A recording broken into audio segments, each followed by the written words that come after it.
Hello everyone, welcome to master the study point. आज का session start करते हैं, यानी कि 3 फरवरी के करंट अफेयर्स। तो चलिए वीडियो शुरू करते हैं।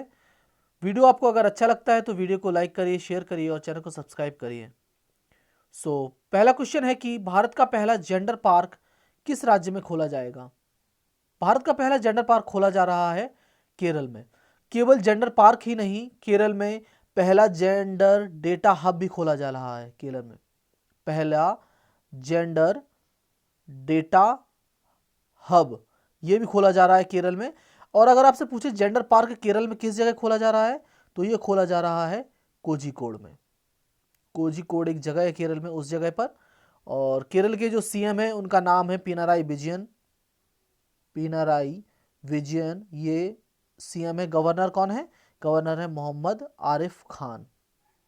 आरिफ खान। यहां पर एक स्कीम चल रही है केरल में जिसका नाम है one school one IAS. One school, और ये खुद मोहम्मद आरिफ खान ने लॉन्च की थी, वन आईएएस। और इस स्कीम के तहत, जैसा कि नाम से स्पष्ट आपको दिख रहा होगा, कि इनको हर स्कूल से एक आईएएस चाहिए है। ठीक है। और केरल पब्लिक अफेयर इंडेक्स आया था, उसमें भी नंबर 1 राज्य है बड़े राज्यों में। पब्लिक अफेयर इंडेक्स, जो मेरे स्टूडेंट हैं उन्हें इस बात का पता होगा कि छोटे राज्यों में कौन सा है। अगर उन्हें पता है तो वो कमेंट्स में लिखकर जरूर बताएं कि छोटे राज्यों में पब्लिक अफेयर इंडेक्स में कौन सा राज्य है जो नंबर 1 रहा। ठीक है। तो पब्लिक अफेयर इंडेक्स जो आया उसमें नंबर 1 राज्य है बड़े राज्यों में केरल। छोटे में कौन है ये आप मुझे कमेंट्स में लिख के बताओ। और केरल में एक जगह है जिसका नाम है एजीमाला। एजीमाला में क्या हुआ है? एजीमाला में नेवी ने अपना सबसे बड़ा सोलर पावर प्लांट लगाया है जिसकी क्षमता है 3 मेगावाट। 3 मेगावाट क्षमता वाला नेवी का सबसे बड़ा सोलर पावर प्लांट लगा है केरल के एजीमाला में। यह भी आपको याद रखना है। और केरल में एकमात्र ब्लू फ्लैग सर्टिफिकेट बीच है जिसका नाम है कप्पाड़ बीच। कप्पाड़ बीच, ठीक है, एकमात्र है। और वैसे केरल में एक संग्रहालय भी बन रहा है जिस कहां पर? अलापुझा में। अलापुझा, इसका नाम है labour movement museum. Labour movement museum ये भी बन रहा है केरल में। तो ये सब बातें आपको केरल के बारे में याद रखनी है। पॉल क्रुटजन का निधन हो गया। उन्हें किस वर्ष 1995 में नोबेल क्षेत्र से सम्मानित किया गया था? तो इनका निधन हो गया है पॉल क्रुटजन को। इनको 1995 में किस चीज के लिए नोबेल पुरस्कार मिला था? इन्हें मिला था रसायन विज्ञान के क्षेत्र में। सो आंसर है रसायन विज्ञान। और इन्होंने किस चीज की खोज की थी? इन्होंने बताया था कि जो समताप मंडल में ओजोन लेयर है, ओजोन लेयर, उसमें ओजोन होल हो रहा है, यानी कि उसमें छेद हो रहा है। अगर ओजोन में काफ़ी बड़ा छेद हो गया तो उसकी वजह से पराबैंगनी जो किरणें हैं, अल्ट्रावायलेट किरणें, जो कि बी और अल्ट्रावायलेट सी, ये काफ़ी खतरनाक होती हैं। जबकि अल्ट्रावायलेट जो ए होती है वो उतनी घातक नहीं होती है जितनी कि अल्ट्रावायलेट किरण बी और सी होती हैं। तो इनसे बहुत नुकसान होगा, ये पृथ्वी रहने योग्य नहीं बचेगी। तो ये कहा था इन्होंने, पॉल क्रुटजन ने। तो इनको रसायन विज्ञान के क्षेत्र में 1995 में नोबेल पुरस्कार मिला था, ये आपको याद रखना है। भारतीय तटरक्षक बल इंडियन कोस्ट गार्ड ने 1 फरवरी 2021 को कौन सा स्थापना दिवस मनाया? 1 फरवरी 2021 को इन्होंने अपना 45वां स्थापना दिवस मनाया है। और इंडियन कोस्ट गार्ड के जो महानिदेशक हैं उनका नाम है के नटराजन। के नटराजन। और इंडियन कोस्ट गार्ड जो है वो डिफेंस मिनिस्ट्री के अंतर्गत काम करता है, रक्षा मंत्रालय के अधीन आता है भारतीय तटरक्षक बल। जबकि और जो बल हैं, सीआईएसएफ है, बीएसएफ है, वो किसके अधीन आते हैं? वो होम मिनिस्ट्री के अंतर्गत आते हैं। केवल एकमात्र भारतीय तटरक्षक बल है जो रक्षा मंत्रालय के अधीन आता है। तो ये भी आपको याद रखना है। क्लियर? केंद्रीय मंत्री स्मृति ईरानी, जो कि हमारी महिला और एवं बाल विकास मंत्री हैं और कपड़ा मंत्री भी हैं, भारतीय अंतर्राष्ट्रीय सिल्क मेले का कौन सा संस्करण इन्होंने लॉन्च किया है? भारतीय अंतर्राष्ट्रीय सिल्क मेले का इन्होंने कौन सा संस्करण लॉन्च किया? 8वां। सो आंसर है 8वां। और कपड़ों की बात हुई है तो भारत की, या भारत की नहीं, एशिया की, एशिया की पहली सोलर मिल जो है, जो कि सौर ऊर्जा से चलती है, ये मिल कपड़ा वाली, ये कहाँ लगी है? ये लगी है महाराष्ट्र में। और महाराष्ट्र में अगर पूछे किस जिले में, तो परभनी डिस्ट्रिक्ट में। परभनी डिस्ट्रिक्ट में। ठीक है। एशियाज फर्स्ट सोलर मिल। कितने सालों के बाद पहली बार बीसीसीआई ने रणजी ट्रॉफी का आयोजन रद्द कर दिया है? ये कोरोना वायरस की वजह से इन्होंने रद्द किया है और ये इन्होंने 87 साल के बाद रद्द किया है। 87 साल में ये पहली बार हुआ है कि बीसीसीआई को रणजी ट्रॉफी का आयोजन रोकना पड़ा। बकाया रणजी ट्रॉफी के अलावा और भी जितनी भी ट्रॉफी होती हैं वो सारी होंगी, केवल इसका इन्होंने इसका कैंसिलेशन कर दिया है।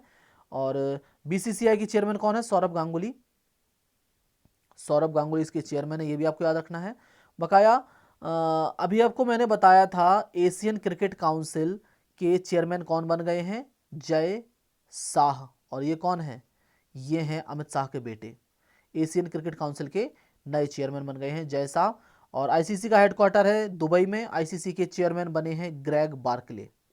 ग्रेग बार्कले, तो ये भी आपको याद रखना है। किस शहर में अजनी रेलवे स्टेशन के पास राष्ट्रीय राजमार्ग प्राधिकरण यानी कि NHAI national highway authority of India के द्वारा इंटर मॉडल स्टेशन का निर्माण किया जाएगा? इंटर मॉडल स्टेशन ये होता क्या है? इंटर मॉडल स्टेशन वो चीज होती है जिसके आसपास आपको रेलवे स्टेशन भी मिलेगा, जहां आपको जल से यातायात की सुविधा भी मिलेगी, जहां वायु यातायात की सुविधा भी होगी, जहां सड़क मार्ग भी होगा आसपास। तो ये सब चीज़ें जहां एक साथ मिल जाती हैं वो होता है इंटर मॉडल स्टेशन, यानी कि इसे यातायात हब भी बोल सकते हो आप। ठीक है, तो इंटर मॉडल स्टेशन बनाने के लिए लगभग 1200 करोड़ या शायद 12,000 करोड़ रुपए का खर्च हो रहा है। ठीक है, तो ये आप एक बार ये चेक कर लेना। तो इंटर मॉडल स्टेशन बनाया जा रहा है कहाँ पर? नागपुर में। और नागपुर का नागपुर नाम इसलिए पड़ा क्योंकि यहाँ पर एक नदी बहती है जिसका नाम है नाग नदी। नाग नदी। और नागपुर को ऑरेंज सिटी भी बोलते हैं, पता है ना आपको?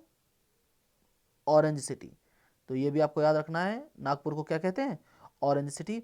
और एक दो क्वेश्चन में और बता दूं नागपुर के बारे में। नागपुर से जो लोकसभा सांसद हैं उनका नाम है नितिन गडकरी। नितिन गडकरी जो हैं वो लोकसभा सांसद हैं, यानी कि यहाँ से सांसद हैं ये नितिन गडकरी। और ये सड़क परिवहन मंत्री हैं, इन्होंने ही ये इंटर मॉडल स्टेशन का उद्घाटन किया है। और नागपुर हेडक्वार्टर है आरएसएस का। आरएसएस का हेडक्वार्टर भी है नागपुर, ये भी आपको याद रखना है। बकाया नागपुर में दो चीजें और हुई हैं, कौन कौन सी? नागपुर में एक द्रुतगामी राजमार्ग बन रहा है जिसका नाम है समृद्धि कॉरिडोर। समृद्धि कॉरिडोर बन रहा है, ये जोड़ेगा किसको किससे? मुंबई को जोड़ेगा ये नागपुर से। तो इस समृद्धि कॉरिडोर का अब नाम बदलकर कर दिया गया है बाला साहब ठाकरे के नाम पर। तो अब इसका नाम हो गया है बाला साहब ठाकरे कॉरिडोर, समृद्धि कॉरिडोर का नाम। और दूसरी क्या चीज बदली है? एक गोरेवाड़ा जो चिड़ियाघर है उसका नाम भी बाला साहब ठाकरे के नाम पर रखा जाएगा, यह भी आपको याद रखना है, बाला साहब ठाकरे के नाम पर। क्लियर? किसने सैयद मुश्ताक अली टी20 ट्रॉफी जीत ली है? सैयद मुश्ताक अली टी20 ट्रॉफी ये जीती है तमिलनाडु ने। सो आंसर है तमिलनाडु। ठीक है, तो इसके बारे में से इतना ही याद रखना पर्याप्त है। राष्ट्रीय महिला आयोग ने अपना 29वां स्थापना दिवस मनाया, तो ये कब मनाया इन्होंने? ये मनाया है इन्होंने 31 जनवरी को। 31 जनवरी को मनाया है राष्ट्रीय महिला आयोग ने अपना 29वां स्थापना दिवस। और राष्ट्रीय महिला आयोग की चेयरमैन हैं रेखा शर्मा। रेखा शर्मा इसकी चेयरमैन है। और भी हमारे यहाँ कमीशंस हैं, उनके भी मैं आपको नाम बता देता हूँ। जैसे कि एक है national commission for backward classes, NCBC. इसके चेयरमैन कौन है? भगवान लाल साहनी। भगवान लाल साहनी, जिसे बोलते हैं राष्ट्रीय पिछड़ा वर्ग आयोग। और दूसरा कमीशन है जिसका नाम है national commission for schedule caste. इसके चेयरमैन कौन है? इसके चेयरमैन हैं राम शंकर कठेरिया। ये बहुत इंपॉर्टेंट है सब लोग, राम शंकर कठेरिया, इनका नाम आपको याद रखना है। ठीक है, और एक आखिरी और बचा है जिसका नाम है national commission for scheduled tribe, यानी कि ये जनजाति आयोग के लिए। तो इसके चेयरमैन कौन है? नंद कुमार साई। नंद कुमार साई। क्लियर? किस संगठन ने विभिन्न देशों में उत्तर पूर्वी सीरिया में फंसे 27,000 बच्चों को अपने घर ले जाने के लिए अपील की है? किस संगठन ने कहा है कि उत्तर पूर्वी सीरिया के जो कैंप हैं वहाँ पर बच्चे आकर फंस गए हैं, लगभग 27,000 बच्चे हैं, ठीक है, और वो डर रहे हैं जो वहाँ के जो टेररिस्ट हैं उनसे। क्लियर। तो ये कहा है अपने अपने घर पर ले जाएं यूएन ने, यानी कि यूनाइटेड नेशंस ने अपील की है ये। और यूनाइटेड नेशंस में भारत की तरफ से जो परमानेंट प्रतिनिधि जो हैं वो हैं टीएस त्रिमूर्ति।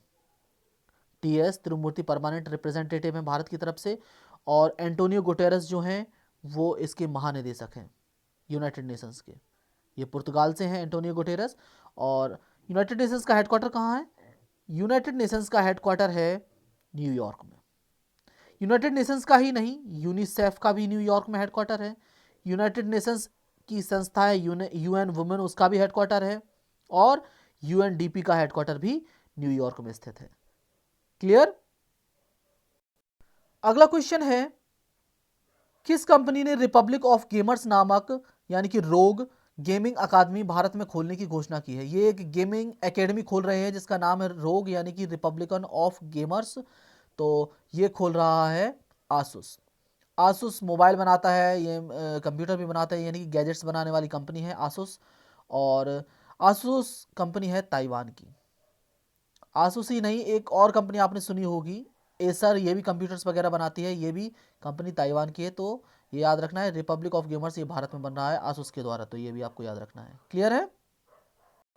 नेक्स्ट क्वेश्चन है, ईयर बुक पुस्तक के लेखक कौन है? ईयर बुक, ये पुस्तक लिखी है सेठ रोगन ने। सो आंसर है सेठ रोगन। किस राज्य ने मिशन भागीरथ नाम से पैकेज्ड ड्रिंकिंग वाटर लॉन्च किया है? यानी कि ये इसकी पैकेज्ड ड्रिंकिंग बॉटल्स आएंगी मिशन भागीरथ नाम से। ये राज्य है तेलंगाना। यहां पर एक मिशन और चल रहा है जिसका नाम है मिशन काकाटिया। मिशन काकाटिया, तो ये भी आपको याद रखना है। तो मिशन भागीरथ नाम से इन्होंने पैकेज ड्रिंकिंग वाटर लॉन्च किया है। तेलंगाना के सीएम है के चंद्रशेखर राव। के चंद्रशेखर राव। और गवर्नर कौन है? गवर्नर है तिमिलीसाई सौंदरराजन। तिमिलीसाई सौंदरराजन, ठीक है। तो इनका नाम याद रखना है। बकाया यहाँ पर एक दो पोर्टल चल रहे हैं, जैसे कि धरानी पोर्टल है जो लैंड रिकॉर्ड्स रखने के लिए इन्होंने लॉन्च किया है, धरानी पोर्टल। यहाँ पर रायतु वेदिका स्कीम चल रही है तेलंगाना में। रायतु बोलते हैं किसानों को, रायतु वेदिका स्कीम।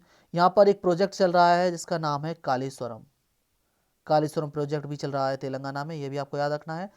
बकाया आपको याद होगा अभी लगभग 6 महीने पहले हरियाणा ने एक ड्रिंकिंग पैकेज्ड वाटर लॉन्च किया था। इसका क्या नाम है?